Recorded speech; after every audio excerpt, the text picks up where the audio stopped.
Hello guys, good morning. Ito na naman tayo. Gagawa tayo ng isang panibagong menu. At ito isang simpleng menu lamang. Ito ay isang sinigang. At ito ay ipapakita ko sa inyo ang ating mga ingredients.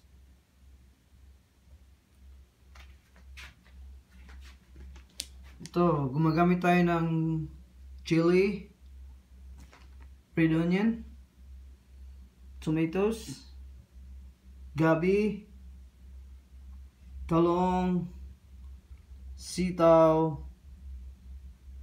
bok choy, at pork tail. Pork tail yung pinili ko kasi medyo malasa siya.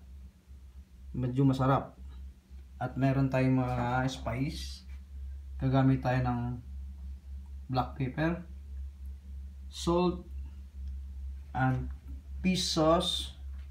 Siyempre yung pampaasim natin, kaya sinigang, hot sinigang, at mayroon tayong spice magic sarap na lalong magpapalasa nito.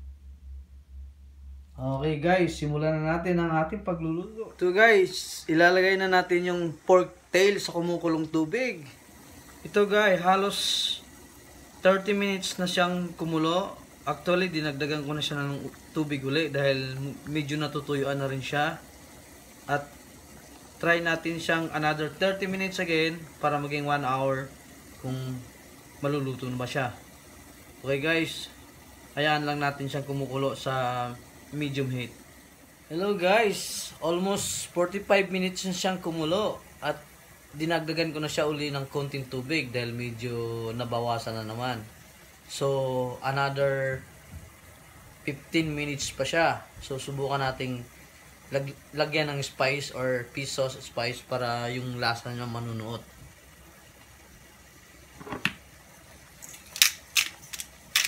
Peppers,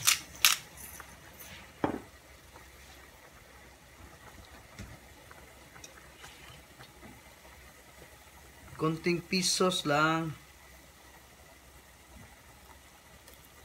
Oh good. Takpan na natin siya para mas mabilis na siyang maluto. Medium heat pa rin siya. Hello guys, almost luto na siya. So isusunod na natin yung mga vegetable niya at mga another spice para magkalasa. Okay.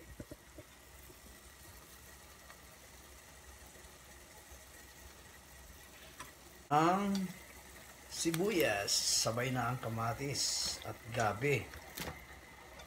Kaya ako sinabay yung gabi para lumapot siya. Lalagyan na natin siya ng salt. Estimate lang. And more fish sauce.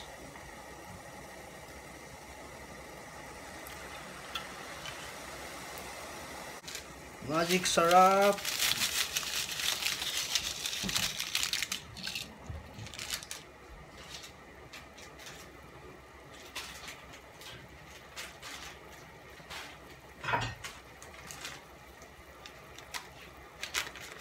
Sinigang mix.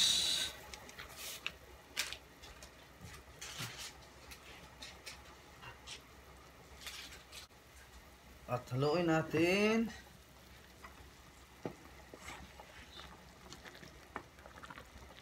So guys, lahat to taste lang yung mga spice niya. So kayo na mag-estimate kung hanggang gusto niyo ng medyo mas maalat or katamtaman or mas maasim o katamtamang asim. So hayaan lang natin siya another 10 minutes. Sa luhit na siya.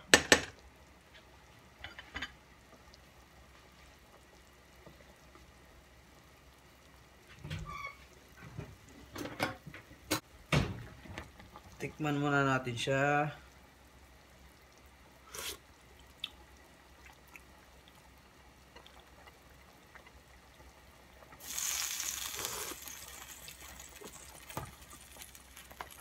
Tamang-tama yung asim niya. Tamang-tama yung lasa niya.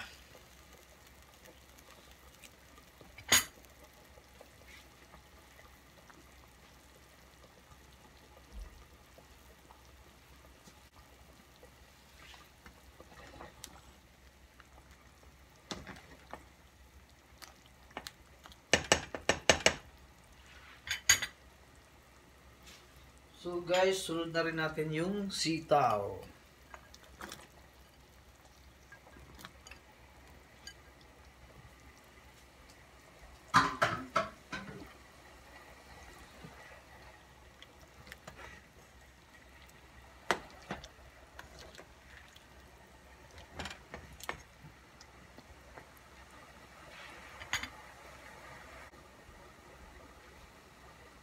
Tapos isunod na rin natin ang talong.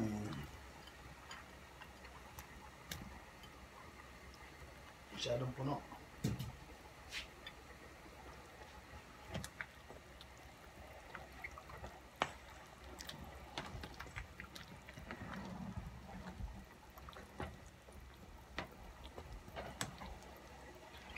Tikman lang natin siya uli.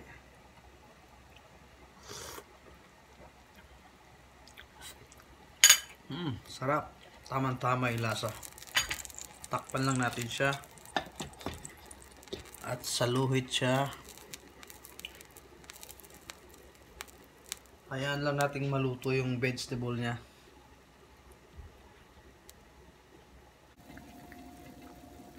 So ito guys, luto na. At ilalagay na natin yung bok choy. Yung bok choy kaya ako siya hinuhuli. Gusto ko, bago ko siya patayin at saka ko siya nilalagay. Para hindi siya masyadong lanta. Pag once na kinain mo siya, ay medyo crunchy pa siya. So, nailagay na natin yung bok choy. At papatayin na natin siya. There we go.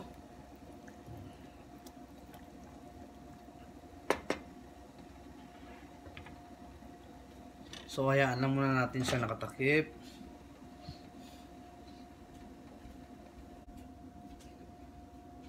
So ito guys, luto na ang ating sinigang.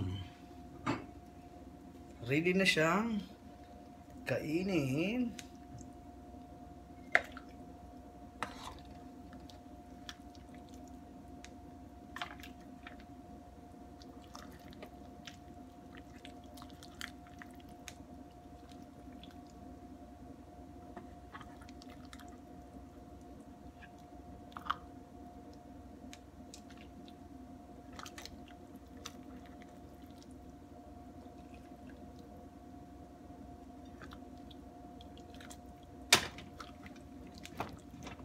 Mainit siya.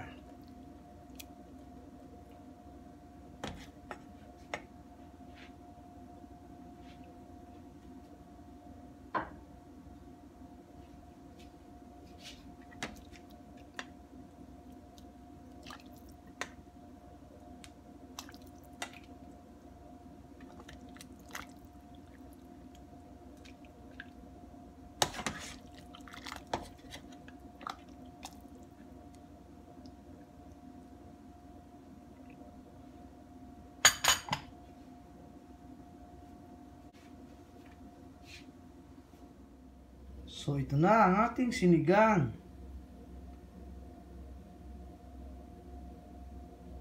Perfect siya sa combination ng patis na may kalamansi at chili at may green onion.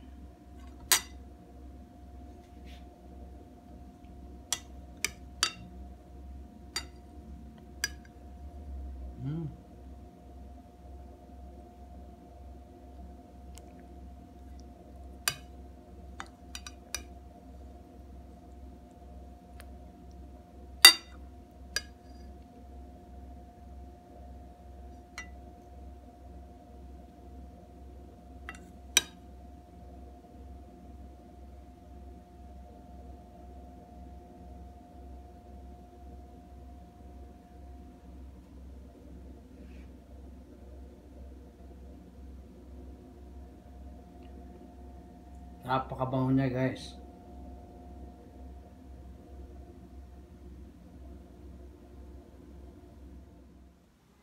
Okay guys, natapos na naman tayo sa another menu natin. At ito ay ang sinigang na pork tail. Sana magustuhan ninyo. Thank you. Bye bye.